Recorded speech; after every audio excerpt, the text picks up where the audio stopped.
Okay, so we've seen what we can do with the Table tab. Now let's look at what we can do in the Chart tab. So in this case, for the variable number 8, fuel, we have sorted the responses in the order of the responses. And this means in descending, we have sorted the responses in descending order, and that means that the first response that appears is the response that has received the largest number of responses. So in this survey, people have mainly diesel fuel cars. So 72 cars are diesel cars.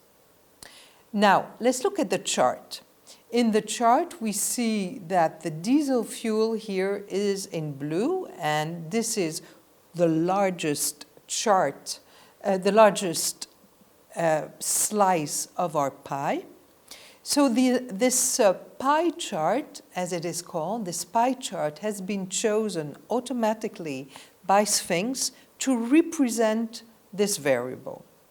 It happens to be quite a good choice because, first of all, pie charts are very useful when we want to represent the answers of a categorical variable.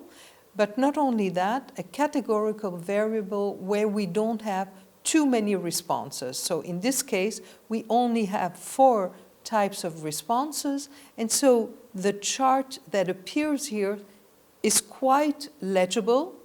It is also very informative for somebody who sees this chart because we see immediately that this blue part of the pie is the largest. So this is exactly what we want a chart to do, is to, in a fraction of the second, give an indication of how the results for the survey for this question looks like. So that is fine. I'm not going to change anything in terms of the shape of the chart, but maybe I want to change the colors of the chart. So if you're more into blues, well, you can just choose in the palette of colors and have shades of blue appearing. If you know that you're going to print a report that is only in black and white, well, in that case, maybe it would be better to choose only shades of gray. And in this case, you have a pie chart that appears in various shades of gray. So this was for question number 8 about the fuel. I'm going to just go back to the initial color. Ooh. These are the initial colors. Now, let's look at a different question. So I'm going back in the Table tab, and I'm going to choose question number 2, which is the brand of the car. The brand of the car is similarly, it's a categorical variable, and that allows only one response. So a person has a car, that car falls into just one category of a brand. So here we see all the various brands, and of course, compared to question number 8, we have a much larger number of categories. And what you see here in the chart is that Sphinx automatically chose a different type of chart, because if we choose a pie chart, I'm just going to show you what it looks like. If we choose a pie chart, this is how it looks like. You see, there are many different categories, and it's not very clear for somebody who is going to read a report and is trying to make out how many people actually have a Toyota. It's very difficult to make out. So if we use a horizontal bar chart, we have a much better view of the responses. So it is a good idea in this case to have this type of chart. So this is what you would have, a chart that you would have with a large number of categories.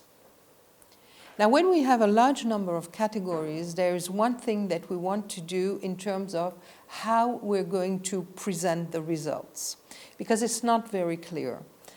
We have sorted, as you see, if I go back in the table chart, the rows have been sorted because we sorted it already for the previous question, so the rows have been sorted, which is good. But still, I find that there are too many categories, and I want to simplify the way that the table appears. So what I'm going to do is I'm going to use this option that is called to group and sort modalities, and I'm going to group the various modalities. So as soon as I click in this little box, I have a parameter symbol that appears, and if I click on it, I have a new window that shows up on my screen, and that allows me to sort, to group. I have a new window that appears that will allow me to group the various modalities. So you see in this window, I have two tabs. I have a first tab, that is the active tab in purple, which says grouping, and I have another tab that is called sort, where I can click and drag the various modalities if I want to sort my modalities manually. But this is not what we're going to do now. We're going to group the various modalities. Now, think for a minute, how are we going to group the various modalities of the brands of a car? Any idea? Would you have the same idea as me? And would you sort the brands, the various brands, in terms of the origin of the car? Saying that Renault, I will group the Renault car, I will create a category which is called the French cars. So I type in French cars. I type in French cars. And I just click enter. So Renault is going to be categorized in the category, a subcategory called French car. What about Peugeot? Peugeot is the same thing. It's a French car. And here I find my category French car again. A Fiat is not a French car. So I can either create a category called Italian cars, or I can just create an other cars category because I don't have many Italian brands. So I create other cars. For BMW, I'm going to create a category that is called German cars. And I click enter. Citroën is going to be grouped with the French cars. Ford is going to be grouped with the other cars. I could create, again, another category which would be American cars, but I only have one American brand. Mercedes-Benz is going to be categorized in the German cars. Opel is going to be categorized in German cars as well.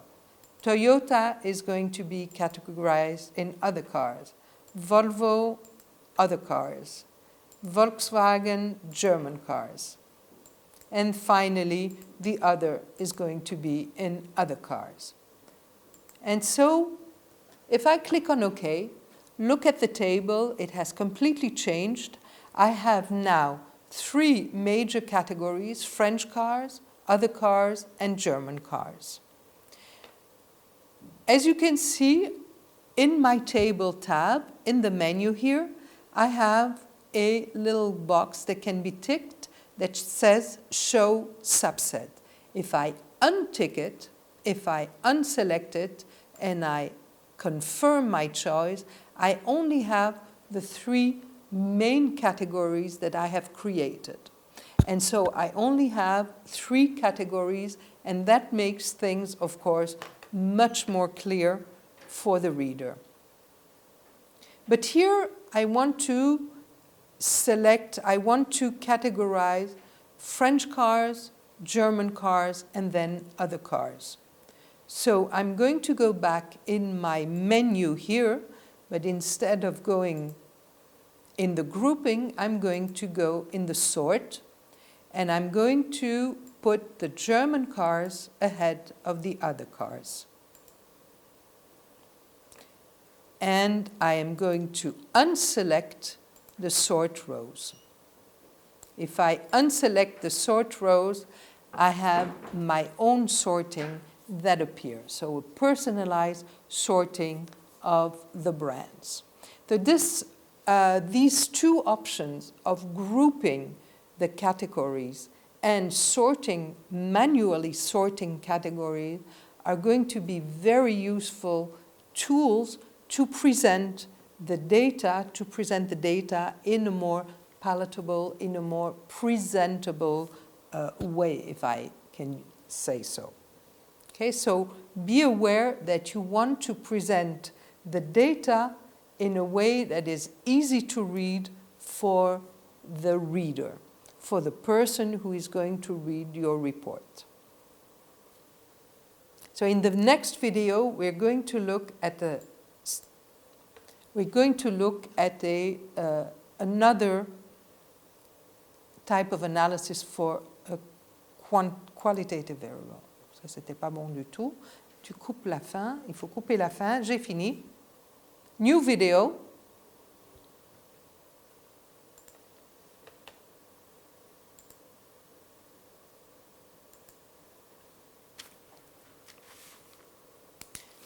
Donc...